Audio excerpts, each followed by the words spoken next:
안녕하세요. 소랑아의 헬스 저희 말씀을 시작하겠습니다. 이상한 변호사 우영우. 너희 요즘 재밌게 보는 드라마 뭐가 있어? 우영우요. 이상한 변호사 우영우가 있지? 넷플릭스의 역대 최고 흥행작은 우리나라에 뭐가 있었지? 오징어 게임. 맞아, 오징어 게임이야. 이 오징어 게임이 달성한 기록은 아주 놀라운 기록들이 있는데 몇 가지만 살펴보면 최단 17일 만에 1억 1,100만 유로 가입 가구가 시청을 했고, 보통 시청자 수는 28일 기준으로 세는데 워낙 시청자가 많아서 17일 계산으로 했대. 이는 넷플릭스 시리즈에서 신기록이야. 그리고 역대 최초 1억 가구 시청자 돌파 및 40여 개 나라 시청 가구 1위를 달성했고, 첫 28일 동안 16억 5천만 시간 누적 시청 시간을 기록을 했대. 당분간 오징어 게임의 기록을 넘어설 작품이 나오기는 어려울 것이다 라는 게 일반적인 전망이었어. 그런데 여기에 도전하는 이상한 드라마, 바로 이상한 변호사 우영우가 나온 거야. 세계적 영향력을 가진 미국 언론사 CNN은 이 드라마가 미국에서 서비스가 되기 전부터도 폭발적인 가능성을 내다봤었대. 이 우영우가 어떠한 병을 가지고 있었지?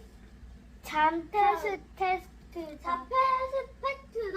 자폐 스펙트럼이라는 장애를 가지고 있었지. 그런데 천재 변호사야. 이래서 이 변호사가 변호사로서 사건을 해결해 가는 그런 이야기가 나오지. 이상한 말 하는. 이상한. 그래, 약간 억양이 이상했지? 네. 갑자기 이거 다 드래기가 막 고래 같다고 막. 넷플릭스에서 세계 시청자의 인기를 끌면서 또다시 한국 드라마 돌풍을 일으키고 있는 거야. 이렇게 이런 상품이 잘 나가면 이거를 만든 제작사는 어떨까? 제작사의 주가도 오르겠지? 이 드라마를 만든 제작사는 A스토리인데 주가가 방영 시작한 뒤로 3배나 오르면서 고공행진을 하고 있대. 우영우는 해외에서도 돌풍을 일으키고 있는데 넷플릭스에서 더빙 서비스를 제공하는 31개의 나라 가운데 한국을 비롯해서 바레인, 볼리비아, 인도네시아, 일본, 쿠웨이, 말레이시아, 몰디브 등 아시아에서부터 중동에 이르는 20개의 나라에서 TV 프로그램 1위를 기록했대. 그리고 미국에서는 좀 늦게 시작했는데 미국에서도 9위에 진입을 했고, 그리고 비교적 반응이 잠잠한 유럽에서도 본격적인 서비스와 함께 상승세를 타고 있대. 그야말로 우영우 신드롬이 대유행을 하고 있는 거지. 이 드라마가 가지는 경제적 가치는 사실 오징어 게임보다도 크대. 이 우영우를 보면서 뭐가 재미있었어? 다율아? 거꾸로 말해도 우영우, 제대로 말해도 우영우하고. 주연 배우와 조연 배우들이 연기력이 굉장히 뛰어나. 그리고 장애라는 편견을 벗어나서 굉장히 따뜻한 시각으로 장애인들을 바라보고 있지. 또 어려움에 빠질 때마다 고래가 등장을 하면서 머리가 확 휘날리면서 멋진 해결책이 딱 떠오르지. 그것도 볼만하고 에피소드마다 담긴 따뜻한 감동도 있고.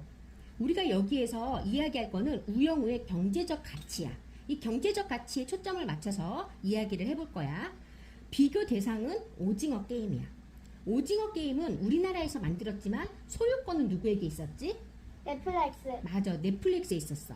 200억 원의 제작비를 넷플릭스가 부담했기 때문에 드라마 속의 유니폼이라든지 각종 기념품, 관광 상품, 이벤트 등 돈 되는 모든 권한은 미국 회사가 가지고 있었어.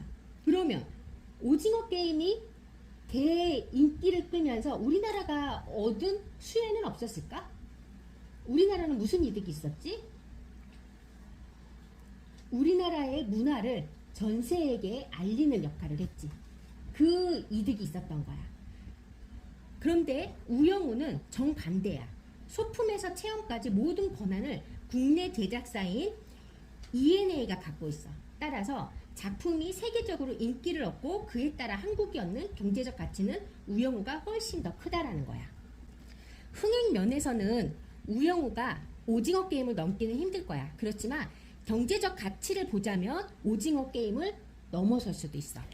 우선 드라마에서 나오는 고래에 관한 액세서리들. 우영우 방에 보면 고래에 관한 액세서리들 많지? 이거 고래들이 이렇게 빙글빙글 들고 있는 게 제일 예뻤는데. 맞아. 그런 거나 아니면 우영우가 가지고 다니는 가죽 가방. 이 가죽 가방이 17만 원 정도가 하는데 없어서 못 판대. 완전히 인기 상품이라는 거야. 그리고 우영우 굿즈가 또 나올 예정이래. 지금 현재는 초기라서 OST 음반이나 스티커 정도밖에는 없지만 뭐 다양한 고래 상품이라든지 우영우 사진이나 그림이 그려져 있는 도서, 패션, 의류, 액세서리 등 다양한 분야로 퍼질 것으로 지금 예상을 하고 있대. 그리고 또 드라마에서 나오는 장면들을 재현해보는 체험장도 등장할 것으로 예상이 되고, 이 드라마에서 보면 소덕동 팽나무라고 있었어. 이 소덕동 팽나무 기억나? 엄청 크고 멋진 나무였었는데 이 나무가 실제로 있는 곳이 창원시 의창구 대신면 동부마을이래. 이 드라마처럼 천연기념물의 가치가 있는지 문화재청이 조사에 다시 나서겠다라고 밝히면서 큰 관심을 갖고 있고, 근데 사람들도 그쪽 막 올라면 쓰레기 마구잡이로 되는 거 아니에요? 그러면 안 되겠지. 그리고 현재 소덕동 팽나무는 지금도 하루에 한 200명에서 300명 정도가 찾는 관광 명소가 되고 있대. 그리고 여기 우영우 변호사와 또 남자 주인공이 함께 바라보던 실미도의 석양도 유명한 데이트 장소로 지금 주목을 받고 있고, 고래박사지 우영우가 드라마에서 고래박사 우영우가 남방 큰 돌고래에 대해서 막 설명을 해. 그러면서 불법으로 포획해서 좁은 공간에서 강제로 돌고래 쇼를 하다가 제주 바다로 돌아가게 된 춘삼이, 삼파리, 복순이 이야기가 나오는데, 이 돌고래들이 살고 있는 곳이 제주도야. 제주도 돌고래 서식지. 여기도 관광 명소로 떠오를 가능성이 높고, 사람들이 이러한 그 우영우 하는 이야기, 돌고래 이야기, 고래 이야기를 들으면서 고래를 보호해야 되겠다라는 의식도 점점 높아지고 있겠지. 그리고 또 우영우 신드롬 하면은 수혜자로 빼놓을 수 없는 지자체가 또 하나가 있는데 바로 울산광역시야. 울산에서는 세계에서 자랑할 만한 문화유산인 울주 대곡리 반구대 안각화라는 게 있어. 이 그림 봤었지? 그림에 뭐가 나와 있었어? 고래 그림이 있었어. 한반도에 살았었던 선사인과 고래의 깊은 인연을 확인할 수 있는 특별한 유적인 거야. 드라마 속에 고래 이야기가 더해진다면 이 울산광역시가 고래의 성지가 될 수도 있을 거야. 그런데 아까 나유리가 얘기했던 것처럼 한국의 팽나무 그리고 이런 여러 곳들이 관광지가 되면서 관광객들이 쓰레기를 무단으로 버리는 그런 일들도 지금 많이 생기고 있대. 이게 정말 부끄럽고 안타까운 이야기지? 우리가 이런 문화유산을 지키려면 어떻게 해야 될까? 신경을 많이 써서 쓰레기를 버리지 않아요. 맞아, 쓰레기도 버리지 않아야 되고 우리가 이런 배려와 양심을 지켜야 되겠지? 고래가 바다에 사니까 고래가 바다에 있는 쓰레기를 많이 버릴 수 있으니까 바다에다 쓰레기를 많이 버리지 않아요. 그럼 바다에 쓰레기도 버리면 안 돼. 그리고 우리가 돌고래쇼 같은 거 보면은 재밌다고 많이 봤었지?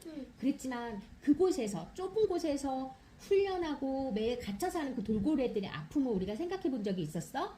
없었지. 근데 우영우 변호사가 그런 거를 계속 얘기했지. 얼마나 그들이 힘들고 고래들이 힘들고 스트레스를 많이 받아서 빨리 죽어야 하는지. 그런 거를 보면서 재밌다고 그냥 돌고래 쇼를 볼 게 아니라 돌고래들을 보호하고 다시 원래 살던 곳으로 돌아가게 하는 그런 운동을 우리가 더 많이 하고 관심도 더 많이 가져야 될 것 같아. 오늘은 이상한 변호사 우영우 드라마가 갖는 경제적 가치에 대해서 이야기를 해보는 시간을 가졌어. 앞으로도 전 세계에서 이렇게 우리나라의 드라마가 많은 인기를 끌면서 우리나라 문화의 위상이 전 세계에 널리 퍼지기를 바라보자. 오늘도 모두 수고 많았어요. 구독과